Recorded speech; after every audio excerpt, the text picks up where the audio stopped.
시작하도록 할게요. 일단은 그 요청사항이 있어서 지금 한과형 올해 기출 말고 예전 기출을 분석해 놓은 것도 보여드릴 건데, 사실 예전 기출은 이미 홈페이지에 다 올라와 있기 때문에 직접 보시기 편하실 거예요. 근데 오늘은 일단 올해 지금 나온 거고요. 그다음에 흐름이나 이런 것들 어디까지 공부해야 되냐 이런 거 많이 물어보시거든요. 직접 보시면 이해가 좀 빠르세요. 그래서 기출문제를 안 보시고 계속 이제 학원에서 이야기하는 것만 들으시면 이제 선이 안 생기십니다. 그래서 그거를 찾으시고요. 두 번째는 뭐냐면 한과형이 그 중심이기 때문에 장애를 전형 되게 많이 관심이 있으세요. 이유가 있어요. 시험을 안 친다라고 하는 게 너무너무 메리트라서 많이 몰립니다. 거기에서 진행된 면접 문제도 다 보여드릴게요. 근데 장애인수의 전형 면접은 공개가 안 돼요. 면접이니까. 그래서 이거는 저희가 보낸 친구들 기준으로 해가지고 보고는 요게 아마 마지막일 거라서 보시고요. 그 다음에 어떻게 이제 준비를 해야 되냐 말씀드릴게요. 일단 올해 제일 큰 흐름은 영재학교 전반적으로 경쟁률이 많이 올라가는 거예요.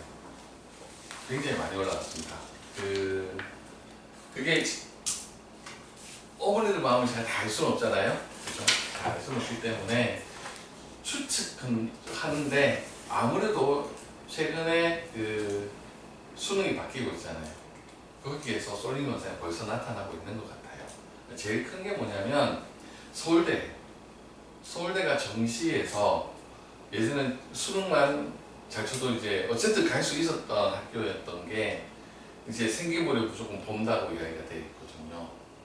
그리고 논술 붙이겠다는 이야기에서 하고 있거든요. 지금 그 일을 솔직히 우리는 한 발 떨어져서 지켜보고 결정해도 괜찮긴 합니다.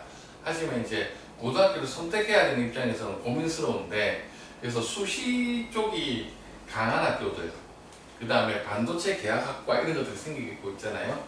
그래서 그쪽에 지나가기가 좀 쉬운 학교들이 굉장히 인기를 많이 얻고 있는 것 같아요. 올해 갑자기 그렇게 되는데, 전체적으로 무조건 경쟁률이 올랐습니다. 한 학교만 빼고. 빠진 학교가 서울가고.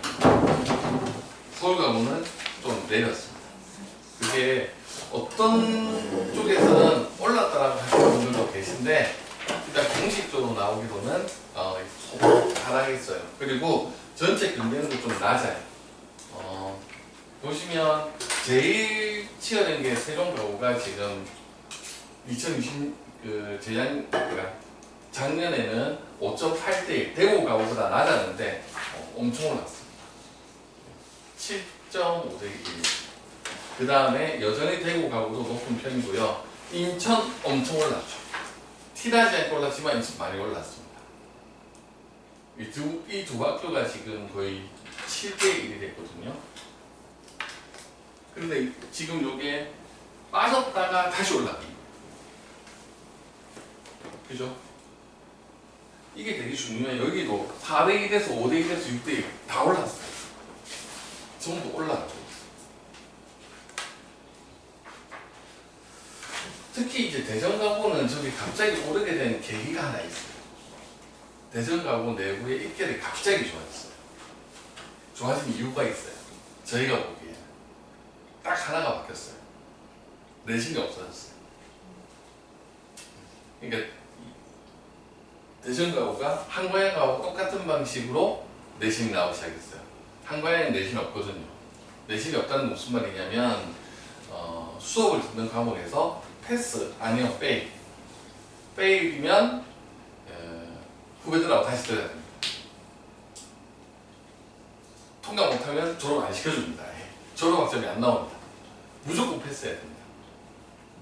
첫해 패스 페일로 바뀔 때 학생들은 전부 다 안도의 한숨을 내서 괜찮다. 이제 내신 부담이 좀 벗어나 있구나 라고 아이들은 생각했고, 학부모님들도 되게 좋아하셨어요. 한과형에서는 애들이 지금 3학년이 첫 번째가 두 번째가 그렇거든요. 네. 아주 학교에 대해서 불만이 많습니다. 왜냐하면 패스 기준 A0거든요.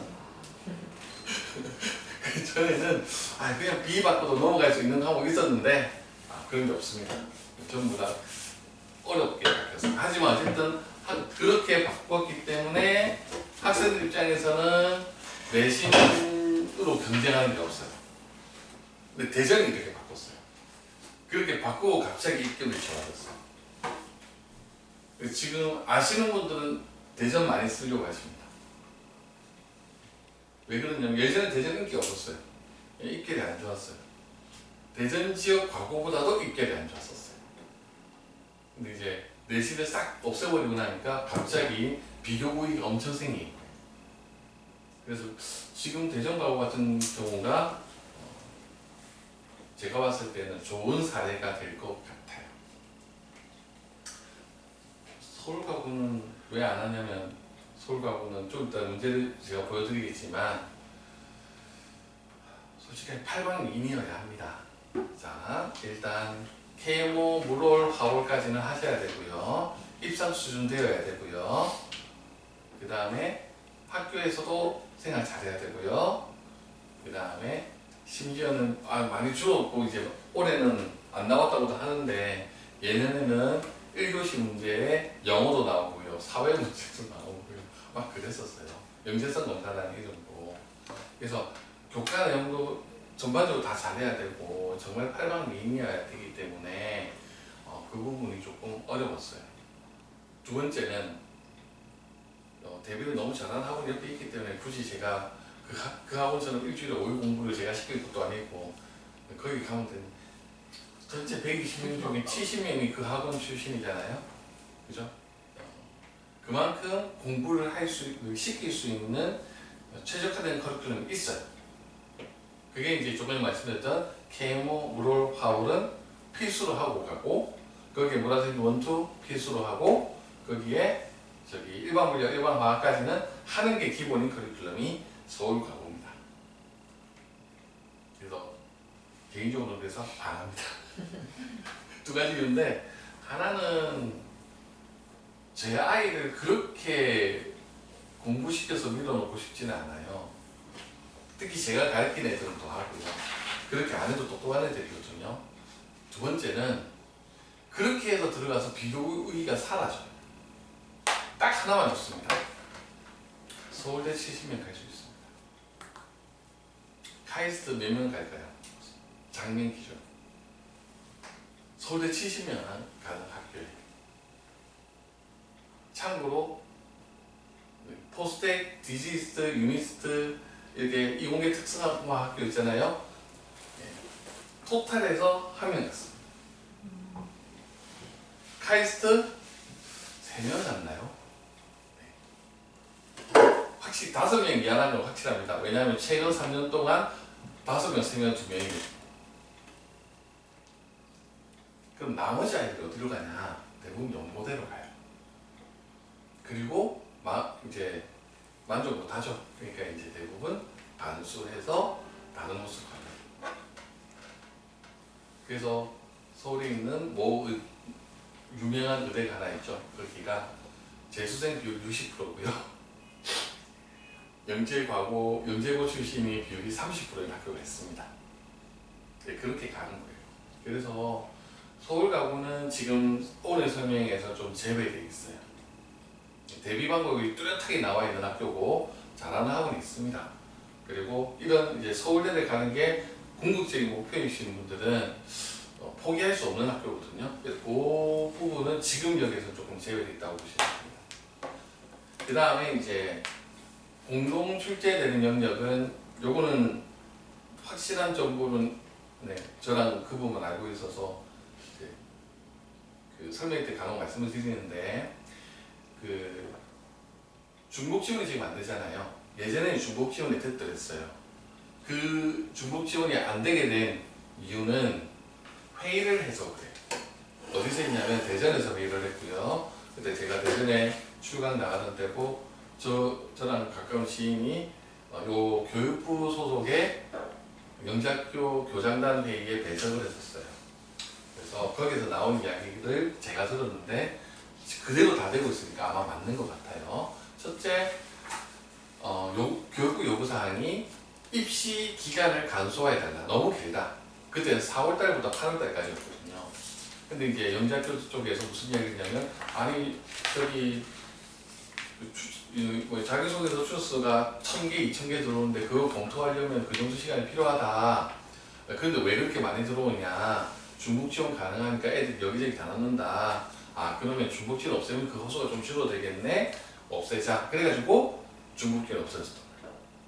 첫 번째 그거. 그래서 6월달부터 이제 원서를 쓰는 걸로 통일됐고, 두 번째는 기존의 영재학교 모든 영재학교에 이제 2차 지필시험 문항지를 교육부가 분석해가지고 사교육 영향평가라고 하는 걸 합니다. 거기서 한과영이 제일 좋은 문제를 내고 있으니까 이렇게 내달라라고 요구했는데, 일부 영재학교에서 우리는 그렇게 못 만든다. 그래서 그러면 이제 교육부에서 우리가 문제를 출제해 줄 테니까 그걸 가지고 그러면 골라서 써라.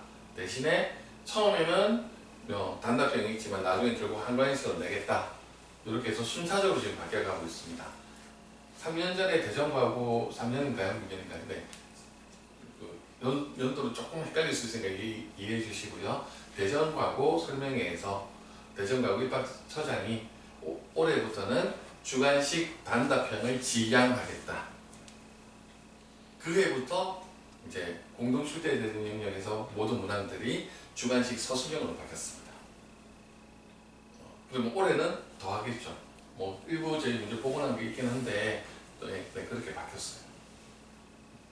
그 다음에 이제 그런 추세를 이제 반영해서 설명해 보면 최근 이제 영재학교들 세종, 인천, 대구, 광주, 대전이 변화되는 모습은 일리가 있던 거죠. 그렇게 지금 바뀌었습니다. 그래서 그런 이유 때문에 인천이나 세종을 희망하시는 분들이라도 저는 한과형 기출문제를 계속 보시라고 말씀드려요. 결국 거기에 가깝게 나올 겁니다. 지금도 그래서 그런데 가면 갈수록 더 심해질 겁니다. 그러면 올해 조금 전에 그 경쟁률에서 한과형이 없었잖아요. 그래서 한과형이 도대체 몇 명을 냈는지는 모르겠습니다. 다만 제가 가르치는 애들 중에 3일차에 일반 전형 접수한 친구의 순번이 800번대였습니다. 3일차에. 그리고 그래서 뭐 대충 추정키로 1000명은 넘게 넘었겠구나 이 정도 생각만 했었어요. 근데 2차 시험 치고 온 친구들 이야기 듣고 조금 이렇게 의심하고 있는 게 있습니다. 1000명이 더 됐나? 작년 전형은 참가한 친구가 심심해서 진짜로 애들 숫자를 셌어요. 셌는데 500명까지 세고 포기했답니다. 네, 작년 전형 1차 말고 2차 면접에 참가한 인원만 최소 500명 넘는다. 팩트입니다. 지금 올해입니다. 네, 36명 뽑는다고 했거든요. 그러니까 쉽게 말하면 2차가 10대 1. 이게 작년이죠. 그래서 1차 안 되는 애들 엄청 많거든요, 지금. 네, 작년 전형은 그렇습니다. 일반 전형.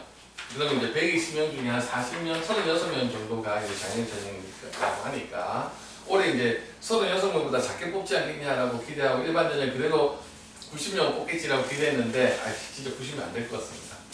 작년 전형 진짜 너무 많이 왔어요. 그래서 거기서 애들 꼭 36명 채울 것 같고요. 일반 전형은 숫자는 못 셌습니다. 왜냐하면 애들 시험 친다고 하니까 긴장하니까. 다만 한 가지 한 교실에 20명씩 들어갔다고 합니다. 교사 그 강의 수업 뭐라 하죠? 강의 그러니까 시험 치는 교실 숫자가 30개 넘은 것까지 확인했습니다. 그래서 최소 600명입니다. 그래서 이게 2차예요. 1차 지원자 아니고. 그래서 지금 한과형은 완전히 이제 2학년 같은 경우에 원서를 쓴다고 하면 웬만해서 한강을 써보겠다 이런 분위기로 돌아선 것 같아요. 허수가 많을 겁니다. 많을 거긴 한데 그럼에도 불구하고 2차 시험 치러 온 애들이 600명인 건 좀 과하죠. 근데 한강에서 많이 문호를 열어줬다고 볼 수도 있어요. 하지만 600명이 2대1로 뽑혔다고 해도 그 다음 1차 전형에서 원서 넣은 애들이 1200명이 된다는 이야기고 그렇게 생각합니다. 그래서 물어봤어요. 저기 대구 갔다 온 친구, 대구 시험 치고 온 친구한테 물어봤는데 대구도 만만치 않다. 대구도 일단 2차 시험에 단순 계산해도 강의실이 20개였는데 자기교실에 25명 있었단 말입니다. 그쪽도 많이 시험, 근데 한 가지 다르게 생각할 수 있죠. 1차를 많이 통과시켜주나? 그럴 수 있습니다. 생각보다는 1차에 이제 장벽을 좀 낮췄다. 그래서 애가 성실하고 추천서가 갖춰져 있고 자기소개서가 정해져 잘 되어 있으면 2차 시험 정도는 쉬게 해주자 라는 분위기로 가고 있지 않나. 그렇게 좋게 생각하면 그렇고요. 아니면 진짜 1차에서 많이 떨어뜨렸는데도 2차에 이렇게 많다고 하면 경쟁률이 지금 장난이 아니라는 얘기거든요. 실제로 이제 이걸 보기 전에 원서 넣었을 때 11대 1이라는 이야기까지 내부에서 흘러나왔었어요. 그거보다 더 큰 것 같긴 해요. 이거는 올해 팩트니까 저랑 준비하고 간 친구들이 직접 이야기해 준 거니까 요거는 맞아요. 그러니까 1차는 몇 명인지 한가위 모릅니다. 아직 발표를 공시 안 했으니까. 2차는 이 정도다. 그래서 이렇게 인기가 있는 이유가 뭘까에 대한 고민을 많이 해봐야 돼요. 정말 많이 해봐야 돼요. 그 다음에 장애인수 전형이 가지는 결정적인 매력이 있습니다. 시험을 안 칩니다. 심지어 내신도 안 봅니다. 내신 안 봅니다. 장애인수 전형. 내신 안 보고요. 1차 서류 전형이 탐구 보고서 3개로 끝입니다. 아무것도 안 냅니다. 그래서 2학년들이나 1학년들 또는 3학년인데 내신이 안 좋은 친구들, GP시험 준비 안 된 친구들, 서울 가고 준비한 친구들이라도 아직 준비가 안 됐다고 판단되는 친구들 전부 몰려가는 계획입니다. 주변에 그런 분위기잖아요. 그래서 이쪽 경쟁이 높다는 거는 예상을 하고 있어요. 그런데 죄송하지만 GP일 준비 안 된 친구들은 장애인 전형 면접 통과 못합니다. 이유 보여드릴게요. 장애인 전형 올해 물리 분과가 너무 많았대요. 전체 중에 거의 절반이 물리 분과였고, 그래서 면접을 이렇게 했대요. 물리 and others 그렇게 했답니다.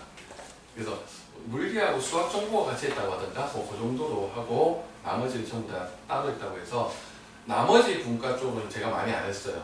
그래서 지금 나오는 물리 분과 쪽 면접 이야기입니다.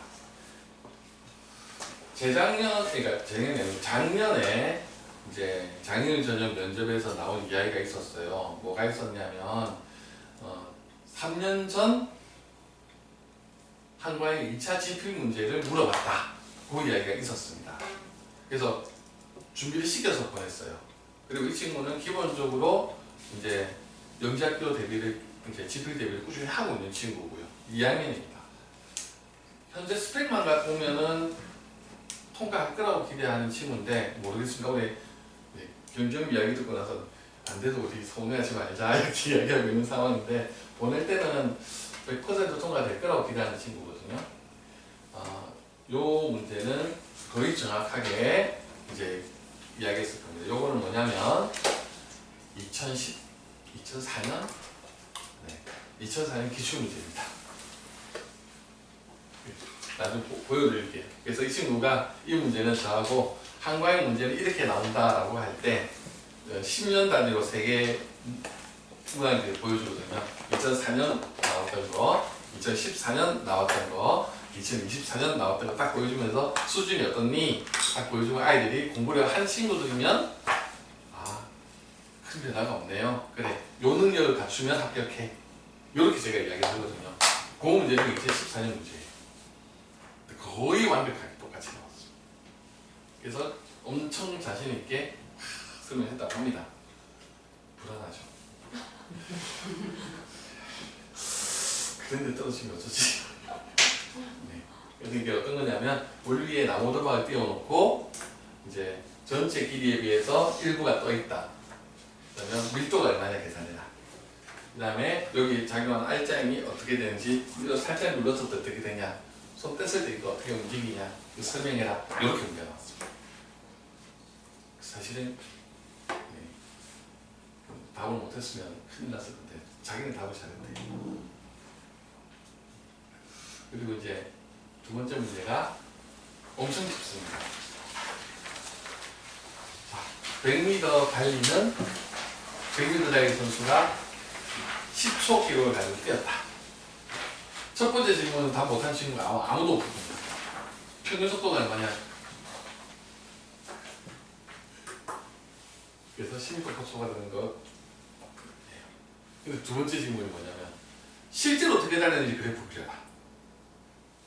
그렇게 그린 이유를 설명해라. 이렇게. 그래서 아이들이 보통 이렇게 직선으로 쭉 올라가게 그린 친구들이 있고, 올라가다 이렇게 꺾인 걸로 그린 친구가 있고, 학교에서 배운 대로 쭉쭉 이렇게 꺾어서 그린 친구들이 있는데, 꺾어서 그렸더니 면접관이 진짜로 그렇게 꺾이니? 아니요. 이렇게 될 거예요. 그럼 그렇게 꺾이면 안 되는 이유가 뭐니? 왜 그러니? 그러는데 뭐 면접관 미분 불가능까지 이야기를 하셨답니다. 그 정도는 알고 있을 거다. 이렇게 기대를 하고 있는 거고, 거기에 대한 이야기들을 했었습니다. 그 다음에 이렇게 꺾여서 왜 이렇게 쭉 꺾은 친구들은 왜 쭉 계속 올라가는지 물어보는 것도 있고요. 이렇게 꺾은 친구들은 왜 계속 안 올라가고 이렇게 꺾였니? 이런 거 물어보는 것도 있었고요. 그 다음에 친구가 이제 공기 저항이 있어서 그렇다면 공기 저항이 뭐냐? 왜 어떻게 되냐? 그러면 어떻게 설명할 수 있냐? 꼬치꼬치 다 깨물고 그런 케이스. 그래서 사실은 1번은 틀린 건 없을 거라고 생각하고 던져준 것 같고요. 자, 먹어라 이렇게 한 거고요. 두 번째 문제 가지고 계속 애들이 이렇게 낚아오는 것 같습니다. 세 번째가 구름이 무슨 색깔이냐? 이 문제가 지금 그 친구는 울고 있는 문제인데, 구름 위에 흰색이냐 설명해라. 구름은 뭐로 이루어져 있는지 설명해라. 그런데 구름 위에 공중에 둥둥 떠 있는지 설명해라. 그 떠 있는 구름에서 비가 내리냐 그거 설명해라. 이렇게 사답이 있는 겁니다. 이 친구가 제가 두 가지 조심시킨 게 있거든요. 절대 쓸데없이 용어를 쓰지 마라. 저는 면접 대비하는 친구들한테 이야기하거든요. 가능한 한 잘난 척 하지 말고 용어 쓰지 마라. 근데 친구가 별것도 아니고 어려운 것도 아니고 사실 이걸 강의실에서 전화를 또 하고 가가지고 이 친구가 당당하게 이야기했어요. 네, 구름이 흰색으로 보이는 이유는 산란 때문에 그렇습니다. 그랬더니 갑자기 면접관이 팔짱을 닦더니 한숨 훅 쉬시고 이래서 선행이 문제야, 학원의 문제야, 뭐 사교육의 문제야 이러면서 막 애들 갈구기 시작했대요. 야, 네가 산란을 설명할 수 있니? 산란 설명해봐. 나는 들었으면 아니잖아. 중국 교과에서는 그 정도 설명할 수 있지만 원래 산란 그거 아닌데. 얘가 그때부터 얼었어요. 그러면서 이제 계속 물어봤대. 다행히 뒤에 문제들을 또 넘어갔을 때는 나름대로 이제 설명을 잘해가지고 이게 물방울 떠 있는 이유가 물방울이 작은 것도 있지만 사실은 구름은 항상 움직이고 있거든요. 사실은 떠 있다고 생각하지만 구름이 생기는 이유는 상승 기류가 항상 있어야 되기 때문에 물방울이 떨어지는 만큼 공기가 올라와 가지고 떠 있는 거지, 물방울 입장에서는 끊임없이 떨어지고 있는 거예요 지금. 그럼 이제 이 상승 기류가 약해지거나 물방울이 그 상승 기류보다 더 빨리 떨어지게 바뀌면 그런 비가 떨어지고, 그렇게 되는 조건이 두 가지. 이 물방울이 얼어가지고 얼음이 되거나 아니면 물방울끼리 붙어가지고 커지거나, 이건 중등 교과에 나오는 거예요. 그걸 이제 계속 설명을 했더니 그거 넘어가서 또 분위기가 좀 좋아졌다고 하네요. 그렇게 진행했다고 하고요. 수학 문제가 하나 있었습니다. 수학 문제는 CD 있죠? CD를 총 길이가 얼마인지 구하라고 나왔습니다. CD에 기록되는 그 트랙 있잖아요. 예, 트랙에 정보를 이렇게 줬어요. 물론 조금 다르긴 한데 그 친구가 이제 설명해 준 건 그냥 가상의 정보를 준 거예요. 안쪽 반지름이 30mm, 바깥쪽 반지름이 150mm라고 했을 때, 그리고 정보를 기록하는 트랙의 두께가 0.15mm라고 했을 때, 그러면 CD에 쓰여지는 트랙의 총 길이는 얼마냐 계산해라. 이렇게 해가지고 친구는 수열로 풀었대요. 네, 수열로 풀었는데 저는 이분들이 기대한 건 아마 면적 나누기 두께로 하기를 원했던 것 같아요. 그게 이제 사고력 수학할 때 배우는 가장 기본 문제거든요. 근데 뭐 어쨌든 그 친구는 수열을 가지고 잘 해가지고 하나씩 노가다 해가지고 다 풀었더니 그냥 뭐 잘했다라고 하셨다는데 좋은 평가 있을지는 잘 모르겠는데, 사실은 한과형 문제는 제가 보여드리긴 하지만 사실은 내부적인 채점 기준화를 빼가지고 설명드리지 않으면 정확하게 제가 말씀 못 드려요. 나온 건 이렇다. 근데 과연 이 답이 좋은 평가를 받았을 거냐에 대한 건 정말 물음표가 붙어요. 항상 조심하셔야 됩니다. 이렇게 답 써야 됩니다 라고 주장하시는 분들 있잖아요. 저는 아니더라고요. 답 잘 썼다고 하는 친구들이 늘 떨어지고요. 답 못 썼다고 하는 친구들이 희한하게 합격을 하더라고요. 그래서 채점 기준안을 잘 이해를 해야 되는데, 그 경험, 지금 바깥에 있는 사람 입장에서는 경험으로 말씀드릴 수밖에 없는 거라서. 그리고 이제 5번째 문제가, 요거는 이제 재작년 기출 2번이었었어요. 다만 그 약간 응용한 건데, 재작년 기출 2번이 세로로 떨어지는 문제였는데 여기서는 빗면으로 떨어지는 걸로 해서 거의 지문 내용이 같습니다. 이거 왜 말씀드리냐면, 지금 여기까지 5개 물어봤거든요. 5개 가지고 애가 20분에서 30분 정도 면접을 합니다. 이제 문제를 주고 20분 동안 먼저 풀어와. 그래가지고 5문제를 20분 동안 자기가 어떻게 풀면 다 적어가지고, 그래가지고 가서 이제 이거 20분에 30분 동안 발표를 하는 거예요.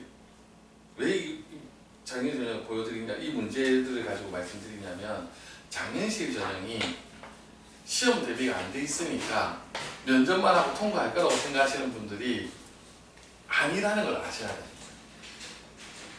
2차 GPD 준비가 다 돼 있어야 돼요.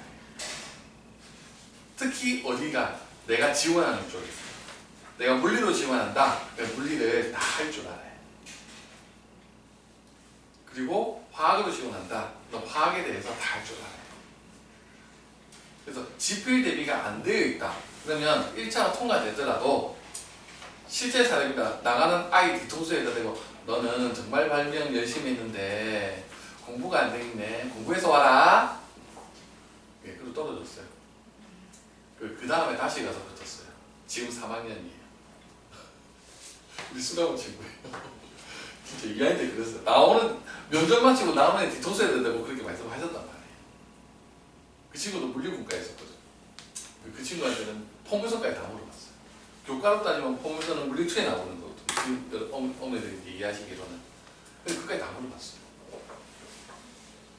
그러니까 작년일 전형이 GPL 대비가 안 되어 있어도 갈 수 있다라고 하는 건 안쪽에 경험을 아직 안 한 입시 요강만 보고 이야기하시는 분들이에요. 올해 이제 따끈따끈한 2차 문제인데요. 원래는 크게 안 늘어났는데 조금 있다가 조금 전에 말씀드렸던 2004년도, 2014년도 기출문제 좀 보여드릴게요. 그러면 한과형이 어느 수준이 되면 합격한다는 선이 변하지 않고 유지되고 있다는 걸 아실 수 있을 거예요. 사실 한과형은 어머니들 그 상대평가라고들 잘 생각해서 다른 애보다 잘해야 된다고 생각하시잖아요. 근데 그렇게 상대평가로 붙는 친구들은 아마 전체 인원의 한 5%에서 10%만 그렇게 붙을 거예요. 나머지는 자기들 기준을 넘어섰다고 판단되는 애들이 다 합격시킬 거예요. 그걸 이해했던 거죠. 그래서 보통 한국에서 같이 들어가는데 애들이 어느 레벨을 다 넘어서고 나면 다 같이 붙거나 다 같이 떨어져요. 상대평가 아니에요. 그러니까 한과형 준비하시려고 하면 가능한 한 아이들이 같이 먹고 자고 같이 치고받고 싸울 수 있는 친구들끼리 그룹을 지어서 계속 같이 공부를 하는 겁니다. 같이 붙어요. 그걸 이해하셔야 되고요. 올해 교과를 보여드릴게요. 거의 이 친구는 이제 서울 친구인데 거의 완벽하게 복원해서 보내줬고 그 친구 거 가지고 다른 친구들은 다 확인해가지고 이제 만든 거예요. 가장 큰 차이는 지문을 잘 읽어야 된다 라고 하는 게 강화됐습니다. 마치 논술 느낌이에요. 그리고 두 번째는 아까 장애인 전형 6번 문제처럼 괄호 1번은 그냥 주는 문제들이 너무 많습니다. 이건 알지? 그럼 여기서부터 시작하자 뭐 이런 분위기. 그래서 기계적으로 공식을 외워서 대입하시고 해서 문제가 해결되는 문제 또는 알고 있는 문제들은 죄송하지만 탈락의 지름길일 거예요. 올해는. 왜냐하면 나중에 이제 생물 문제 가지고 제가 설명 좀 드릴게요. 네. 그래서 굉장히 문제가 낯선 지문이 나오고 학교 교과에서 배운 것과는 다른 지문들이 나왔어요. 그리고 선행을 많이 했던 친구들이 선행으로 배워서 알고 있던 걸 쓰면 안 되도록 지문 구조가 되어 있어요. 자, 이거는 어떤 문제냐면 초전도체 문제이고요. 초전도체 문제에 BCS 이론이라고 하는 게 이미 있어요. 대학교 2학년 정도에서 배우는 겁니다. 보통 요새 대학교 1학년 일반 물리대 책에도 소개가 되고는 있으니까 그 BCS는 세 사람의 이름에 첫 글자를 딴 거고요. 핵심 아이디어는 전자 두 개가 스핀이 2분의 1, 마이너스 2분의 1 있는데 이 스핀 두 개가 서로 다른 전자 두 개가 쿠퍼 페어를 만들면서 스핀 제로를 만들고요. 그 스핀 제로를 만든 전자 쌍들이 강체처럼 연결되어 가지고 한쪽에서 탁 쳐주면 저 끝에 있는 게 거의 동시에 움직이기 때문에 전기장이 0인 초전도사에 나타난다 라고 하는 아이디어를 가지고 실증을 해서 계산을 해서 답을 만들어낸 거예요. 왜 이 정도까지 이야기하냐면 이 내용이 다 있었던 것 같아요. 제가 아이들한테 물어봤거든요. 지문에 쿠퍼 페어 있었어? 강체라는 표현이 있었어? 이렇게 물어봤는데 일부 학생들이 본 것 같다고 했어요. 그러니까 무슨 뜻이냐면 사소한 정보도 다 준 거예요. 기존에 알고 있는 건 아무 도움이 안 되는. 이해가 되세요? 그러니까 다 지문만 꼼꼼히 읽으면 다 읽는 거예요.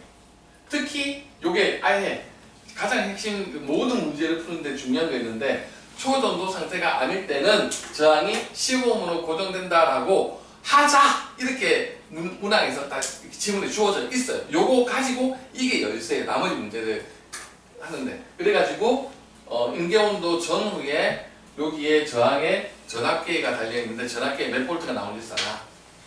왜 그런지 설명해라. 그 다음에 여기 보면 자기장 세기가 있어요. 자기장이 세지면 어떻게 되는지 변화를 써라. 네. 그런 식으로 문제를 했어요. 그래프가 하나는 이렇게 올라가는 거고 하나 내려오는 게 그려져 있는데 그 설명을 이렇게 해야 되는 거거든요. 근데 그 내용이 초전도체에 대해서는 사전식이 전혀 필요가 없어요. 아무 필요가 없어요. 그냥 지문만 착하게 읽으면 답이 되도록 나와 있었던 것 같아요. 두 번째는 거기서부터 뭘 해야 되냐면 중등 개념의 전기회로 직렬 연결, 그러니까 초전도체하고 저항이 직렬 연결되어 있거든요. 이 직렬 연결되어 있을 때 전압이 어떻게 바뀌는지를 정확하게 설명해 줄 거예요. 그래서 교과 내용은 중등이라고 보셔야 돼요. 아니 초전도체 BCS가 나오는데 너 지금부터 이제 한과에 가려고 하면 일반 물리까지 다 공부해야 돼. 그렇게 말하거나 하고 있을 수 있습니다. 내년에 특정시 어디 가시면 있을 겁니다. 그 안쪽을 몰라서 그렇습니다. 그렇게 하면 공부 그렇게 하면 안 돼요. 이걸 보면 이렇게 어려운 지문을 읽어도 애가 그 내용을 이해할 수 있는 능력이 돼야 되는구나로 이해하십니다. 그리고 누가 이해하시냐면요. 책 많이 읽은 애들이 그리고 책 많이 읽은 걸로 끝나는 게 아니라 책 많이 읽은 애들이 어머니들이 제일 싫어하는 애들인데 엄마 이거 맞는 거 같아? 이상해. 책에 있는 내용 이상해. 야 책에 적혀있어 맞는 이야기야. 아니 이상하다니까 말이 안 돼. 뭐 이렇게 막 따지는 애들이 있어요. 그런 애들이 유리해져. 두 번째 문제 보여드릴게요. 네. 용수철 문제가 나왔습니다. 아주 대표적인 문제죠. 용수철 있고 추를 달면 늘어나고 추를 타면 늘어나고 추를 달면 늘어나고. 자, 문제는 거꾸로입니다. 용수철에 추를 달아놓고 물속에 넣습니다. 그래서 거기다가 그 설탕 같은 걸 계속 집어넣습니다. 물질에. 그럼 농도가 점점 진해지면 부력이 점점 커집니다. 그래서 추가 점점 용수철이 늘어나는 길이가 점점 줄어드는 문제입니다. 그래놓고 1번 질문이 뭐냐면 실험 데이터 중에 신뢰할 수 없는 걸 찾아가지고 왜 신뢰할 수 없는 게 있어? 첫 번째 용수철이 신뢰할 수 없는 겁니다. 왜냐면 문제에서 친구들이 너무 정확하게 기억하더라고요. 탄성 관계를 줬다. 왜냐면 제가 엄청 강조하거든요. 수업 시간에. 야 너는 학교에서 종이는 탄성체가 아니라고 하잖아. 야 종이도 탄성체야. 싹 놓았다 놓으면 원래대로 탁 돌아가거든요. 제가 그걸로 탄성을 설명하기 때문에 애들이 정확하게 알고 있어요. 아, 네, 쌤이 이야기한 대로 탄성관계가 엄청 작게 주어져 있더라고요. 그래가지고요. 1번은 탄성관계 밖이에요. 버려야 돼요. 2번부터 맞아요. 이렇게 딱 설명했었어요. 두 번째가 뭐냐면 이게 계속 넣는데 이게 계속 올라오다가 뒤에서 갑자기 내려가요. 야, 왜 이게 내려갔지? 네, 그걸 신뢰할 수 있느냐? 없느냐? 모르냐? 세 개 중에 하나 선택해라. 이유를 써라. 이렇게 나왔습니다. 제가 판단하기에는 맞다고만 쓰면 될 것 같아요. 틀렸다거나 아니면 모른다거나 그래서 자기 생각을 막 적었다. 그럼 이제 그 생각에서 아마 점수를 줬을 것 같아요. 그래서 이제 그런 대로 이거는 물리 용수철하고 농도, 그 다음에 용해도, 그 다음 온도에 따른 용해도 이런 것들을 다 알아야 되는 문제라서 물리와 화학이 좀 융합되어 있다. 그렇게 보시면 되고요. 아이들은 되게 반가워했어요. 아까 장현수는 1번하고 똑같이 부력 나왔어요. 아우 마음 편해요. 이런 것도 있었어요. 그 다음에 여기 생물입니다. 생물은 뭐가 질문에 나왔냐면 네프론이라고 하는 콩팥이 나왔습니다. 배설기관. 그리고 배설기관에 실험 데이터들이 다 주어졌다고 합니다. 그리고 수치가 이게 맞다고 하는 친구들이 많아요. 거의 정확할 겁니다. 아마. 내년에 어떻게 나올지는 항상 맞다고 했는데 그 다음에 이제 원본이 나오면 좀 다른 게 있으니까 그건 양해 부탁드리고요. 네, 어쨌든 이렇게 돼 있고 그다음 그림은 아이들이 손으로 그린 걸 기반으로 해가지고 AI 보고 그리라고 시킨 거예요. 그렇게 이렇게 나왔어요. 그래서 쭉 지문들을 보면 제일 중요한 게 뭐냐면 이걸 일반 생물학에 나와 있어요. 이 내용이. 그래서 비교해봤어요. 제가. 데이터가 안 맞아요. 일반 생물학에 나와 있는 대로 하면 안 맞아요. 쉽게 말하면 뭔가 이상한 거예요. 문제. 그래서 선행을 가지고 수치를 대입해가지고 문제를 풀면 답이 다르게 나옵니다. 그러니까 주어진 지문을 철저하게 읽고 주어진 지문을 바탕으로 해서 질문에 답을 써야 돼요. 여기에 필요한 건 딱 한 가지. 중학교에서 배운 내용. 혈관에서 여과돼가지고 재흡수돼가지고 그래가지고 나간다. 그렇게 배웠지? 근데 여기서 보니까 그러네 여기서 이제 문제가 있어요. 저도 이 사람들이 왜 답을 문제를 이렇게 냈을까 되게 고민하고 있는 게 있는데 여기 들어오는 게 들어와서 나가거든요. 들어오는 혈액이 빠르니 나가는 혈액이 빠르니 이렇게.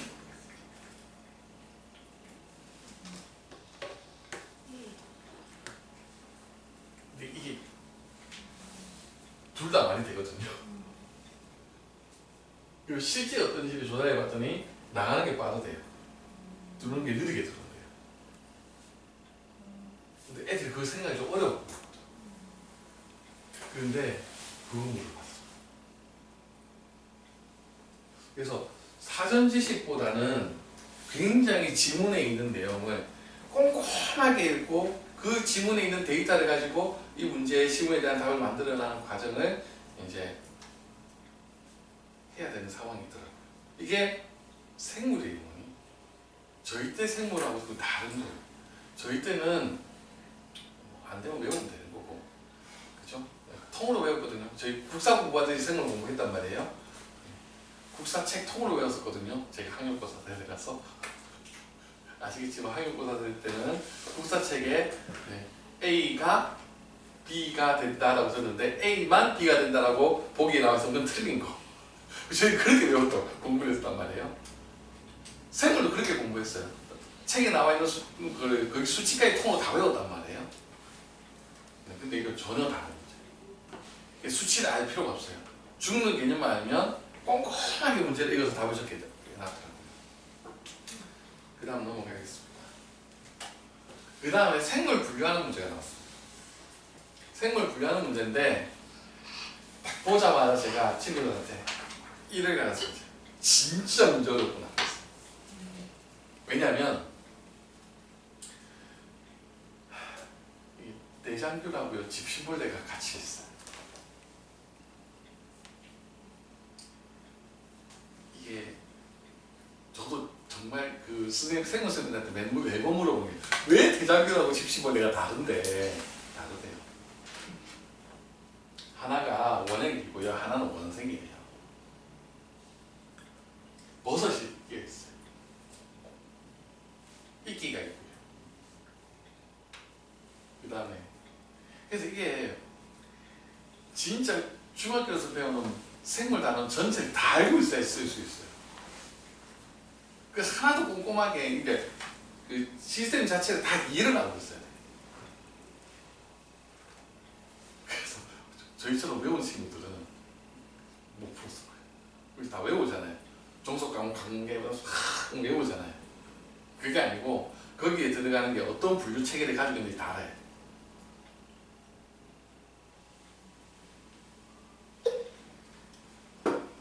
그래서 이 내용 자체는 문제는 되게 단순했어요. 심지어 그림까지 딱 해가지고 표가 다 해가지고 이렇게 사다리가 다 돼 있어가지고 나눠서 그냥 하나씩 적어놓으면 되도록 돼 있었어요. 근데 이제 그 채워넣어야 되는 요 생물 이름들을 보는 순간 제가 와 이거 진짜 어려운 문제구나 그렇게 생각했어요. 그 다음이 이제 지구과학인데요. 왜 보름달이 밝으냐는 질문입니다. 반달은 반이 보이니까 보름달에 비해서 반달은 2분의 1 밝아야 되지 않겠니? 아니요. 최소 6배 이상 밝아요. 보름달. 왜 그러니? 생각해서 적어봐. 제가 아이들이 막 이런저런 이야기하는데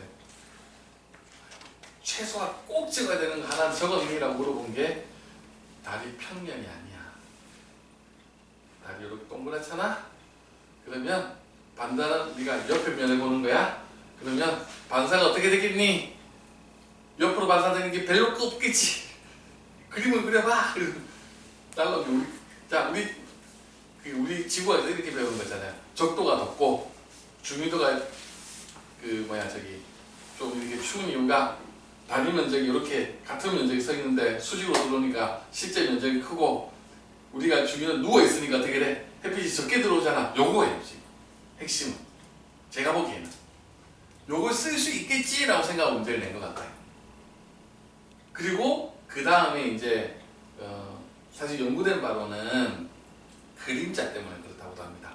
그러니까 달 정면에 봤을 때는 햇빛이 와서 그대로 오는데 그림자 진 부분 없이 우리 쪽으로 이제 반사돼 들어오고 옆으로 있으면 그림자 진 부분에서는 이제 다 날아가 버리고 그림자 진 영역이 생기면 우리 쪽으로 오는 빛이 줄어들잖아요. 그런 것 때문이라고 이제 연구되어 있다고 하는데 아이들이 그걸 이제 쭉 쓰면서 여기서 그다음에 달의 바다는 어떤 암석이니 왜 그렇니 왜 그렇게 보이니 네 생각을 적어라 막 이런 이야기들이 쭉 이루어져 있었어요. 사실 이제 연구되어 있는 바가 있기 때문에 논문을 다 읽어본 사람들이라면 아 이거는 뭐 달의 암석이 굳을 때 뭐 밀도에 따라서 감나무처럼 밀도가 큰 광물은 가라앉고 그런 데는 좀 덜 가라앉고 이래가지고 높이 차이가 생기고 바다가 생기고 뭐 이렇게 생기고 다 이야기할 수 있는데 그걸 원한 거 아닌 것 같아요. 이것도 마찬가지로 지문의 설명이 꽤 자세하게 되어 있었고 그걸 바탕으로 해서 달의 밝기를 전반적으로 묻는 문제였어요.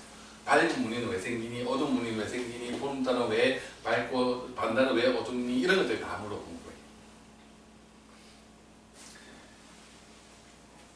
그 다음에 늘 나오는 문제이긴 한데 진짜 까다롭게 나오기는 했어요. 뭐냐면 저희 때는 중학교가 제일 첫 단원이었는데 대륙권, 서쪽권, 중간권, 열권 해가지고 그래프 이렇게 그려지는 거 있잖아요. 두 번 꺾이는 거, 세 번 꺾이는 거. 그 그래프예요. 그 그래프인데 얘 그냥 이렇게 이런 식으로 S자 모양으로 그냥 계속 증가하는 거. 그런 문제가 나왔어요. 요거 가지고 이렇게 될 수 있는 이유는 뭐겠니? 어떻게 되겠니? 왜 이렇게 됐겠니? 이 행성의 그 대기 주성분 어떻게 돼 있겠니? 왜 이렇게 됐겠니? 하면서 쭉 질문한 거거든요.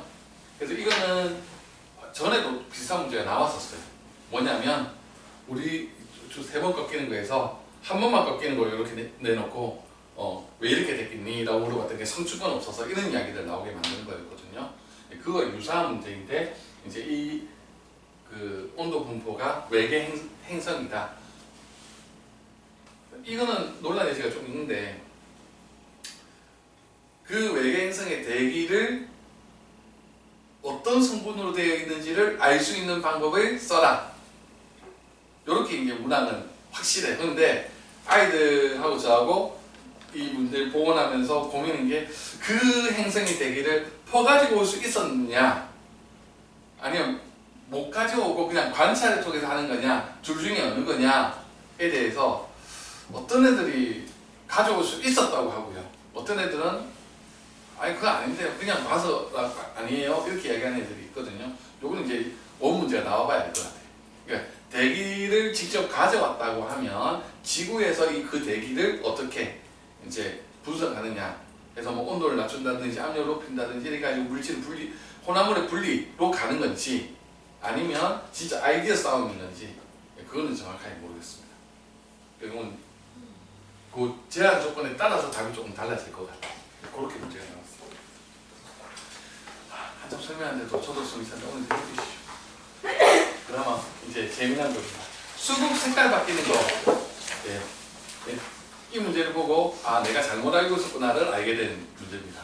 저는 그냥 수국 색깔 바뀌는 게 산성이라서 염기성이라서 이렇게 바뀐다 뭐 그 정도로 대충 알고 있었어요. 근데 이 문제에서 산화 알루미늄이 침정이 생기는데 그 침정이 생긴 양에 따라서 색깔이 다릅니다. 저도 모르는 내용인데 그걸 주구장창 설명이 다 해놨답니다. 그래놓고 거기서 이제 어떻게 됐냐면 이 화단이 있는데 A, B, C, D가 있고 1, 2, 3, 4, 5가 있는데 거기 누군가가 뭔가를 뿌렸는데 수국 색깔이 변했다. 어떻게 된 거냐? 그 설명해라. 뭐 이런 식의 문제예요. 그리고 좀 있으면 여기만 변한 게 아니고 전체적으로 다 색깔이 좀 변했더라. 어떻게 된 거냐? 뭐 확산이라고 써야 될 것 같은데 확산이라고 써도 침전이 일어나는 것에 대한 이야기 다 써야 되는 거라서 지문을 꼼꼼히 읽고 답을 해야 되는 거더라고요. 이거 생물로 볼지 화학으로 볼지 잘 모르겠습니다. 근데 어쨌든 뭐 꽤 까다롭게 나왔고요. 그 다음에 여기에 보면 물음표가 있는데 여기 물음표에 이제 자기 생각에 따라서 1, 2, 3, 4, 5 매우 많음, 보통, 적음, 매우 적음 이렇게 5단계로 나눠가지고 숫자를 적어 넣어라. 그리고 그렇게 쓰는 이유를 설명해라. 이런 문제까지 있었습니다. 쉽게 생각하면 우리가 알고 있는 생물이 정말 아닙니다.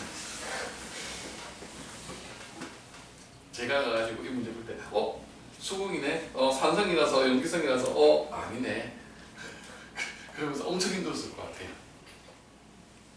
그 다음 마지막 문제는 포도를 그냥 물에 탄산수에 던졌을 때와 포도를 까서 탄산수에 던졌을 때 어떻게 되냐? 그 설명해라. 당연히 포도 껍질을 쓰면 탄산수가 달라붙겠죠. 그럼 포도알갱이가 뜰 수 있는 기포 개수를 써라. 계산해라. 그렇게 나왔습니다. 그래가지고 애들이 막 부력이 2개 나왔다고 하나는 너무너무 쉬웠고 하나는 어려웠는데 선생님하고 이야기했던 거 가지고 그래서 이렇게 하고 이야기하는데 속으로 저는 이제 떨어지면 어떻게 하지? 불안하게 애들 이야기하는데 그런 문제예요. 그리고 맨 마지막에는 좀 어려워요. 맨 마지막 문제가 사실 더 어려운데 탄산수에 설탕을 넣으면 어떻게 되냐? 설탕물. 근데 이 문제에서도 내용은 좁대요.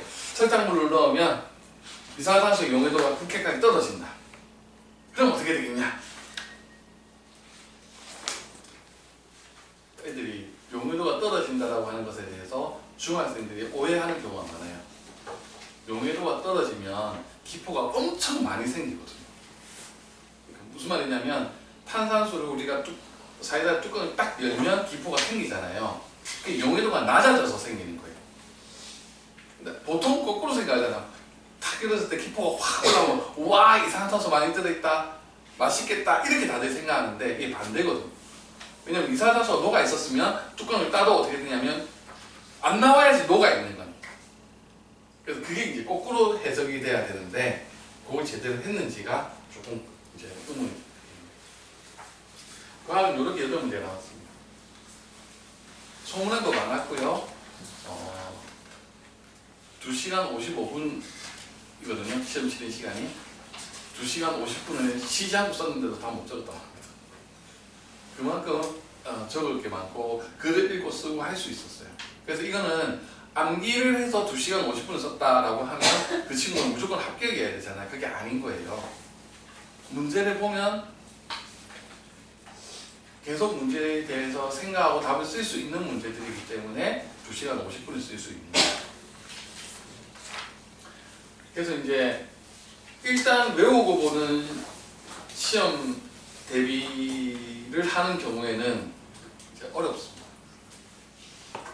외우는 게 아니고 끊임없이 뭘 해야 되냐면 제한 조건 같은 것들을 읽고 제한 조건이 왜 주어졌을까에 대한 생각을 해야 되는 거고 기존에 있는 정보들을 알고 있는 것에 대해서 의심할 줄 알아야 되고 주어진 문제에 대해서 그 문제 지문을 보고 내가 알고 있는 건 어떻게 다른지 그걸 확인하지 않으면 답이 좋은 답이 안 되는 그런 문제들이에요. 과학은 이랬는데 어머니들 자료에는 수학이 없을 겁니다.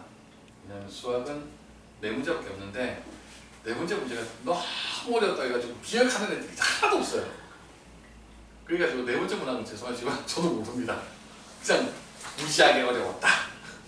그렇게만 이야기하고요. 그 다음에 1, 2, 3번은 기억하는 친구들이 있어서요. 1, 2, 3번은 설명 좀 드릴게요. 일단 과학을 가지고 말씀드리면 그 수학에서도 똑같은 얘기들이 거거든요. 제일 중요한 거는 중학교에서 배우는 기초 개념이 탄탄해야 돼요. 두 번째는 그걸 바탕으로 해서 어려운 지문을 읽어서 자기가 아는 걸 적용시킬 수 있어야 돼요. 세 번째는 뭐냐면 그 과정에서 뭔가 이상한 함정들이 있을 때 이건 이상하다고 느낄 수 있어야 돼요. 저랑 수업하는 친구들한테 꼭 하는 이야기인데 제발 선생님이 열심히 모의고사에서 함정을 파놓으면 선생님이 만든 함정이 보람이 있어야 되니까 제가 들어갈게요 하면서 폭폭 들어가가지고 그까지 놀지 말라고. 제발 함정을 파놓으면 이상하다 느낌, 낌새가 보이면 제발 부탁인데 돌아가든지 함정이라고 알고 살살 기어가든지 어떻게든 좀 하라고. 함정이 그대로 빠지지 말라고 하는데 그런 게 많았다고 해요.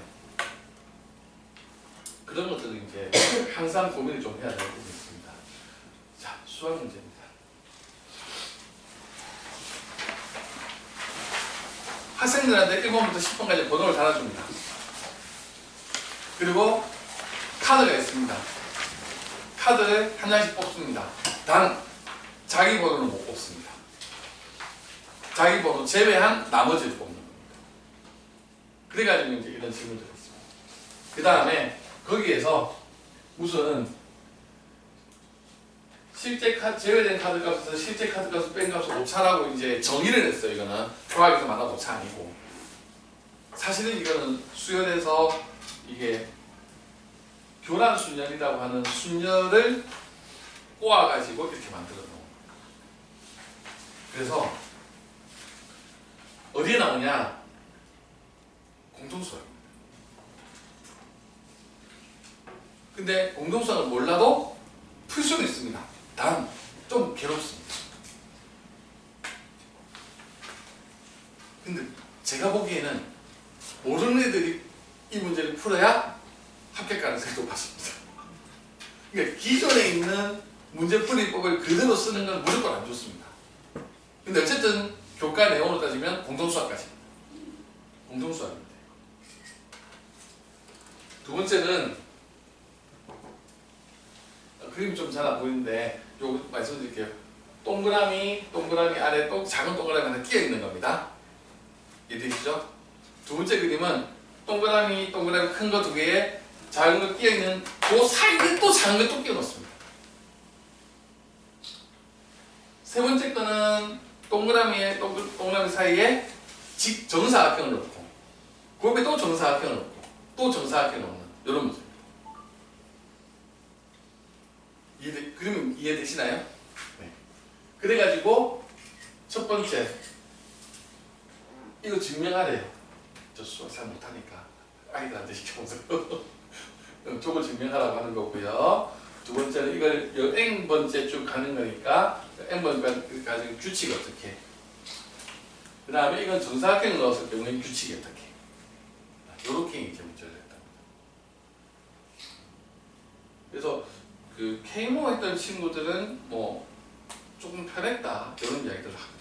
너도 이제 개념으로 따지면 외접 조건이 있고 이래야 되니까 수원 정도까지 해놓으면 조금 도움이 될 수 있다?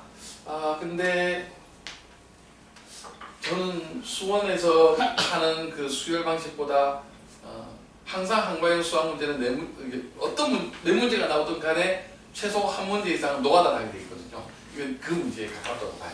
그래서 하나씩 다 구해가지고 그 1번, 2번, 3번, 4번 내 생각의 규칙은 이거야 라고 적는 친구들이 이제 좋은 평가를 받을 것 같아요. 그래서 그 수학 대비하실 때 K모를 반드시 해가지고 뭐 어디까지 해야 되냐, 제가 늘 말씀드리는데 K모는 지역 대회 정도까지 대비하는 게 가장 효율적입니다. 아니면 K모 입문까지만 하고 끊든지.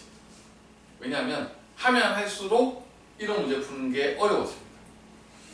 왜냐하면 무조건 한 문제, 이 네 문제를 수학은 3시간 동안 푸는 거예요. 빨리 푸는 게 아니에요. 한 문제를 가지고 주구장창 답이 나올 때까지 앉아가지고 엉덩이 무겁게 머리에 김날 때까지 하는 연습을 많이 해야 되는데, 아시겠지만 K모 지역상 통과한 친구들은 이렇게 안 하죠. 무작정 빨리 풀어야 되잖아요. 그런 습관이 붙어 있으면 이런 문제는 계속 어렵습니다. 그러니까 이런 노가다 문제를 주면 애들이 너무 싫어합니다. 그러면 안 돼요. 무조건 그런 문제 한 문제 이상 나와요. 이거는 그냥 제 말씀 이야기 듣고 수학 기출문제 다 돼 있으니까 제 3년치는 나와 있잖아요. 수학 문제 보세요. 보시면 최소 한 문제 이상 이게 그 노가다 문제구나. 무조건 규칙 찾아가지고 계속 노가다 해가지고 규칙 찾아가지고 문제 푸는 거. 그렇게 하나 해서 있어요. 그 다음에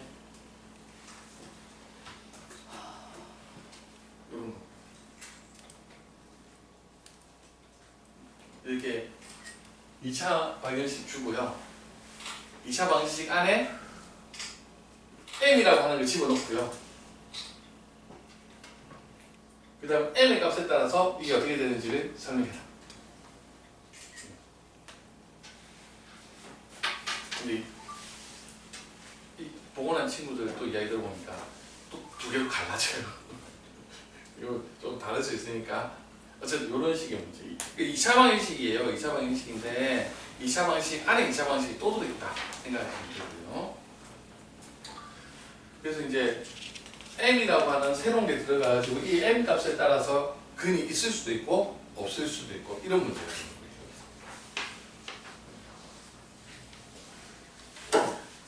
그래서 그래서 이제 정리를 드리면 한과형은 장애인 전형을 진행하든 일반 전형을 진행하든 철저하게 중등 기초가 없이 느슨하게 공부된 중등 개념 가진 상태에서 고등의 선행을 나간 친구들은 엄청 어려워요. 왜냐하면 전에 저희 설명회 오신 분들은 아시겠지만 화학으로 제가 설명을 해드려요. 화학은 중학교 화학하고 화1하고 화2하고 단원이 안 겹치거든요. 굳이 겹친다고 따지면 상연기가 좀 겹칠 수는 있는데 단원 자체가 공부하는 내용이 명확하게 딱 구분하기 쉬워요. 그래서 화학을 가지고 제가 설명을 쭉 해드렸어요. 중학교 교과 내용이 답니다. 일정 성분의 법칙, 질량 보존의 법칙, 아보가드로 법칙, 기체 반응의 법칙, 중학교 3학년 1학기 화학 단원이거든요. 원자와 이온, 원자, 양성자, 중성자, 요게 주기율표 앞부분까지 여기 설명하는 게 중학교 2학년 1학기 원자와 이온 단원이거든요. 여기에서 전체의 3분의 1 정도가 나와요. 실제로. 이거는 세종 포함, 세종 인천이 공동 출제되는 거랑 한과형까지 다 포함. 사실은 서울 가거나 경기도 그럴 건데, 근데 겉으로 봤을 때는 화월 문제들이라서 조금 다르게 느끼실 수 있을 거니까 제가 이제 서두에 말씀드린 것처럼 한과형이나 공동 출제형의 기준을 말씀드린다고 했으니까 그 기준을 따지면 여기서 3분의 1이 나오고요. 그 다음에 호나물에 풀리다는데서 3분의 1이 나와요. 그리고 기체 반응의 법칙이랑 아보가드로 법칙이랑 화학 반응식을 엮어가지고 화학 반응식을 이제 이해해야 쓸 수 있는 문제들이 조금 있고요. 그 다음에 이온, 앙금 이런 것들, 여기도 오늘 앙금 나왔잖아요. 수구. 그런 문제들이 또 일부 있어요. 근데 이 내용들이 심각한 건 뭐냐면 화원화투에 하나도 없어요. 화원화투에 호나물의 분리가 없습니다. 화원화투에 질량보존, 일정성분비, 기체 반응의 법칙 없어요. 있는 거는 아보가드로 법칙 하나 있어요.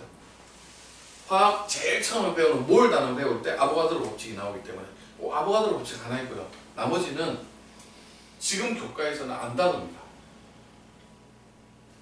예전에는 몇 년 전 거지? 10년 전 그 화학원 교재에는 앞에 한 10페이지 정도로 중학교에서 나오는 질량보존 일정성분을 정리한 그 해가 있었고요.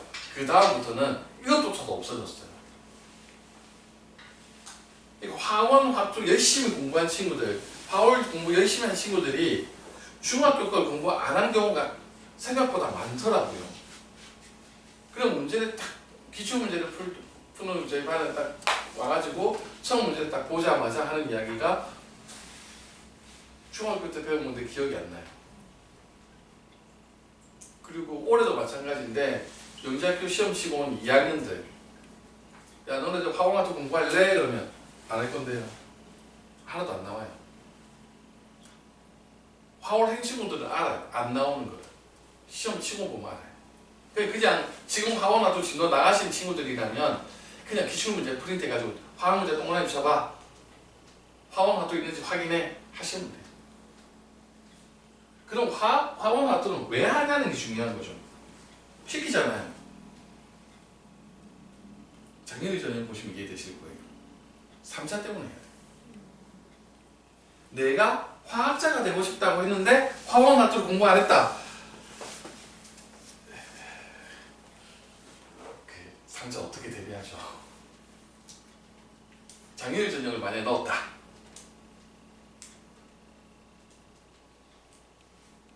힘듭니다. 내가 장현희 전형을 문화생지 이렇게 4개로 전부 수학 쓰면 되잖아요. 내가 했던 포트폴리오 했더니 생물이야. 이렇게 바이오캠 쪽으로 해가지고 내가 냈어. 자, 근데 생물생토가 안 돼 있다. 그러면 면접 가서 박살 났다고. 그것 때문에 하는 거예요. 일반 연구도 마찬가지예요. 자기소개서에 내가 뭐라고 썼느냐에 따라서 반드시 해야 되는 과목이 생입니다. 그건 하셔야 돼요. 대신에 2차를 위해서 물화생기 원투를 다 해야 된다. 그건 아닙니다. 계속 강조드리는데 진짜 아닙니다. 지금 한과형 올해 기출문제를 만약에 커리큘럼 짜가지고 요 문제를 잘 풀게 할 수 있는 방법은 일단 책을 왕창 갖다 놓고 그런 거 있잖아요. 월간 뉴턴지라든지 막 이런 거 있잖아요. 뭐 한 1년치를 계속 읽히면 엄청 늘 겁니다. 이런 능력들. 근데 죄송하지만 그렇게 한다고 해서 내년 영재학교 문제를 잘 풀 수 있을 거라는 기대를 하시면 안 됩니다. 유형이 이렇게 나온다는 보장이 없습니다. 진짜 중학교가 기초를 단단하게 하고 그 다음 기출문제를 풀어낼 수 있는 능력을 가지게 만드는 것이라고밖에 말할 수 없어요. 한과행. 주변에 한과행 대비하는 학원이 별로 없는 거. 뭔가 이상하잖아요. 이야기가. 할 수 있는 그럼 뭘 보라는 거니? 일반 원리 공부하라는 걸 말하는 거니? 할 수 있으면 하세요. 옥스토리가 좀 일반화 해야 되나요? 할 수 있으면 하면 좋죠. 하하하. 계모는 해야 되나요? 네, 할 수 있으면 하시죠. 네. 그거 하면 합격하나요? 그건 아니고요. 요게 차이예요. 근데 서울 가면 이게 돼요. 선이 있어요. 그 선을 넘기십니다. 그럼 한가요? 어떤 선을 넘겨야 되냐? 저는 명확해요. 기출문제 줬는데 답 다 써내면 그게 준비된 거예요. 그거 가지고 판단하시면 돼요. 문제가 어떻게 바뀌더라도 한가위 기출문제를 딱 줬을 때 답을 쓸 수 있다? 근데 제일 힘든 게 뭐냐면 처음 한가위 문제 주면 3줄 이상 쓰는 애를 본 적이 없습니다. 근데 기본 10줄을 써야 최소한입니다. 그렇게 자기 생각을 쓰는데 그 다음 뭐 하냐면 글자 수 줄입니다. 저는 그렇게 다 쓰고 있을 시간은 없어. 뭐 A가 어떻게 되면 어떻게 되고 왜냐하면 왜 쓰냐고. 자 A, B 어떻게 화살표 어떻게 화살표 어떻게 쓰다가 빠진 거 있으면 위에 거 화살표 당겨가지고 쓰고 그렇게 해가지고 자기 생각을 구조적으로 딱 빠르게 써내는 물론 그런 사고력이 필요하긴 하겠지만 어쨌든 내 생각을 표현하는 방식이 정해져 있어요. 그 능력이 갖춰지면 그때부터 이제 모의고사를 보든 아니면 기출문제를 풀든 거기서부터 이제 하나씩 만들어질 준비가 될 겁니다. 그래서 이게 2차 GP 시험을 보는데 딱 필요한 거는 요 15개 그룹입니다. 요 밖에서 나오진 않아요. 요 15개인데 물리가 5개에서 6개 정도 되고요. 그다음에 화학이 한 4개 정도 됩니다. 화학에서 안 나오는데 아이들하고 공부를 좀 하는 화투 부분이 하나 있어요. 제가 그게 뭐냐면 반응 속도 이론이라고 하는 게 있고 르 샤틀리에의 원리라고 하는 게 있어요. 이게 화투에 있어요.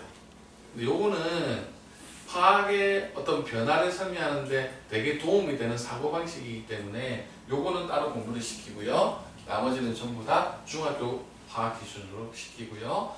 중학교에 나오는 물질의 구성 원자 이온은 물리 심화로 시켜요. 그래서 우리 애들은 계산을 다 합니다. 양자역학 계산에 초입까지 다 합니다. 그렇게 시킵니다. 물리2 내용을 알아야 되는 내용인데 어쨌든 죽이든 밥이든 시켜가지고 끌고 갑니다. 그래가지고 계산을 다 할 수 있게 만듭니다. 그렇게 만든 다음에 이제 지구과학하고 생물은 전공 선생님들이 딱 챙겨서 수업을 하게 하면 도움이 됩니다. 특히 지구과학 같은 경우에는 물리하고 화학이 다 되고 난 다음에 반드시 하십시오. 보시면 알겠지만 지구과학이 지구와 단독으로 나오는 경우가 좀 드물고요. 수학과 연계되거나 물리화학과 연계되는 경우가 많습니다. 그리고 생물은 교재를 제가 보여주고 싶은데 한과에 나와서 카이스트 졸업한 제 제자가 선생님 이렇게 공부하면 돼요 하고 애들 가르쳐준 수업 교재가 있어요. 그 교재만 정확하게 다 하면 선생님 문제 다 풀 수 있어요. 그래서 지금 서울대 대학원 가가지고 시간 없다 도망가는데 어제 자고 오도록 하겠습니다. 네, 그렇게 지금 이걸 이제 따로 했어요. 그래서 이게 전체로 이게 하나가 한 달 정도로 4회 정도 수업을 해가지고 잡아놓은 거거든요. 그래서 과학 같은 경우에는 이렇게 하면 2차 CP 문제는 다 풀 수 있도록 만들어 드리겠습니다. 라고 까지 약속 드릴 수 있어요. 자, 문제는 이제 수학인데 한과에 간 친구들이 가장 힘들어하는 거는 케모가 아니고요. 케모는 한과에 가면 그때부터는 안 써요. 죄송합니다. 한과에서 케모하는 친구들은 없습니다. 있으면 걔는 이런 식으로 받습니다. 놀고 있네. 심심한 거 보지. 그렇게 하라는 걸 드렸어요. 왜냐하면 다른 거 재미난 일들이 너무 많아요. 그래서 지난번에 제가 이제 설명회 때 말씀드렸는데 한번 검색을 해보세요. 그냥 이건 다 알고 있는 거니까 이건 검색할 필요 없고 우리나라에서 나가는 케모, 물리올림피아드, 화학올림피아드, 천문올림피아드, 지구화올림피아드 막 6개인가 8개인가 올림피아드가 있어요. 여기에 국가대표의 90%는 서울 가고 재학생들입니다. 나머지 10%는 경기과학고 재학생들입니다. 다른 학교는 하나도 없습니다. 여기 몇 년째냐면 거의 10년째 하나도 전부 서울 가고 출신입니다. 서울 가고 120명 그씩 세양에 360명 중에 한 50명은 국가대표입니다. 이해되시죠? 네. 그런데 KYPT라고 검색하시면 유튜브에서 검색하셔도 나옵니다. 이게 뭐냐면 물리 토론 대회입니다. IYPT라는 대회가 있습니다. IYPT에선 2월달쯤 되면 1월달, 2월달에 올해 IYPT의 문제 20문제가 이제 공개됩니다. 그럼 예상이 뭐냐면 그 20문제에 대한 답을 찾아가지고 제출하면 20문제를 풀어서 내면 그러면 참가 자격이 주어집니다. 그게 예선입니다. 그리고 나서는 본선 참가 팀들이 4팀씩 모여가지고 하나씩 제비 뽑기를 합니다. 20문제 중에서 한 팀씩 돌아가면서 하나씩 제외를 해요. 이거는 하지마 이렇게.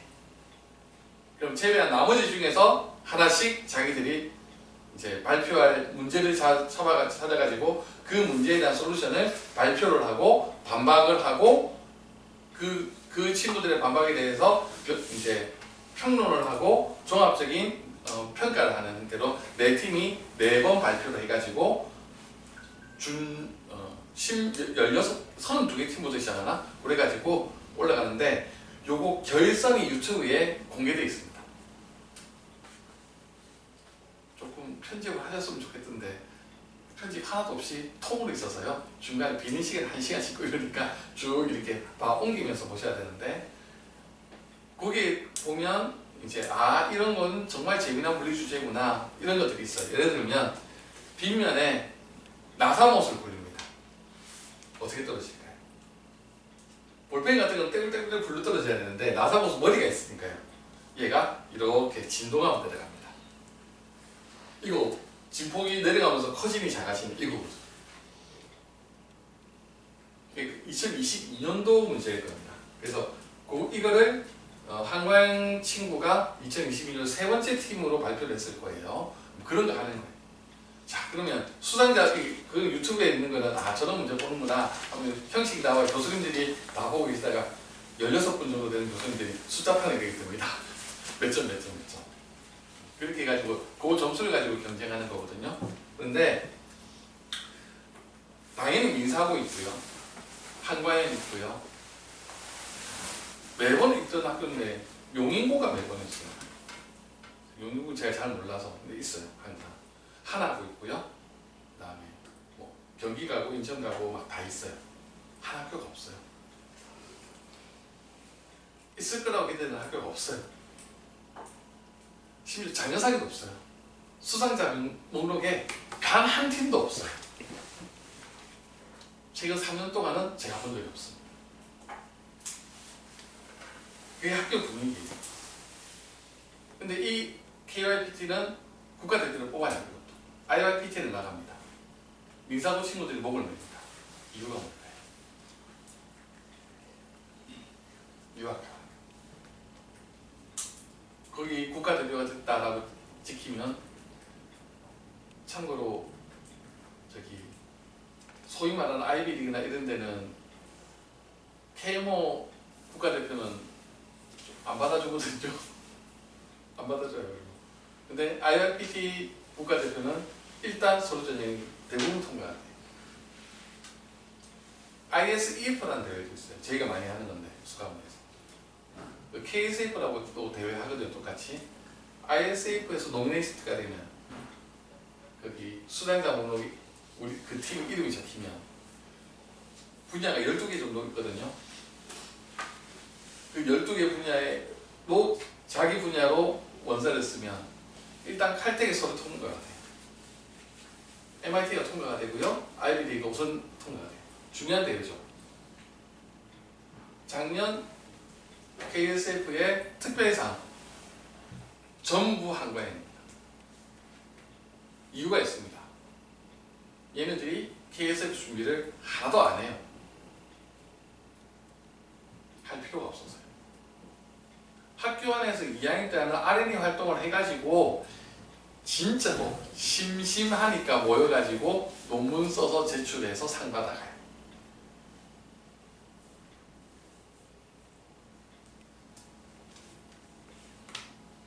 근데 거기도 서울과구가 없습니다. 그러니까 학교 분위기예요. 그래서 제가 그쪽에 조금 계속 KSF나 이쪽을 서울에서 수강에서 많이 하기 때문에 계속 하고 있는데, 국제고나 이쪽에서는 되게 중요하게 생각해요. 어떻게든 입상하고 싶어하고 어떻게든 나가려고 해요. 작년에 했던 친구들 중에 IGO라고 영국에서 진행된 국제대회 참가한 팀들 중에 올해 금상에 4팀 나왔거든요. 우리나라에서. 세 팀이 저희 팀이거든요. 우리 수강원 팀들. 많이 나가요. 많이 보내기 때문에 대충 분위기를 알아요. 근데 그런 대회를 전 당연히 해야 된다고 보거든요. 그게 R&D니까. 거기에 요새 강세 엄청 좋은 성과를 내는 학교가 인천입니다. 인천 셉니다, 지금. 세종 세고요. 그쪽에서 이제 많이 나옵니다. 그래서 무슨 생각을 한번 해보셔야 되냐면, 서울대가 목표냐 아니면 우리 애가 이과에서 최상위권을 가는 게 목표냐에 따라서 학교를 선택하시면 될 것 같아요. 그래서 사실은 서울대가 목표라고 하면 죄송하지만 인원수 차이 비율에서 너무 차이가 납니다. 서울과구는 60%에서 70% 서울대를 갑니다. 인천은 90명 중에 한 20명 갈 수 있습니다. 20명 합격해도 20명 안 가는 게 좀 문제긴 한데 그 정도 합격할 수 있습니다. 비율이 많이 차이 나죠. 그래서 이제 그게 목표인 경우에는 답이 정해져 있는데, 그 이외의 영역을 포함했을 때는 고민을 조금 해보시는 게 좋을 거라고 저는 생각합니다. 그 다음, 그게 이제 최근 시류가 이렇게 갑자기 막힐 줄은 몰랐지만 어쨌든 반도체 계양학과라든지 이런 것들이 생기고 있잖아요. 그쪽으로 진행하는데 도움이 되는 쪽은 어느 쪽인지를 고민하시는 분들이 아마 이렇게 많이 튼 게 아닌가라는 생각이 듭니다.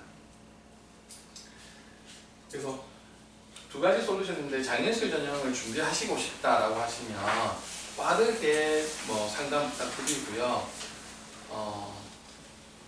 다양하게 하시면 안 됩니다. 다양하게 하면 장년실은 포기하시는 게 맞습니다. 물리 하나, 화학 하나, 생물 하나 안 됩니다. 그러면 600명 중에 통과할 수가 없어요.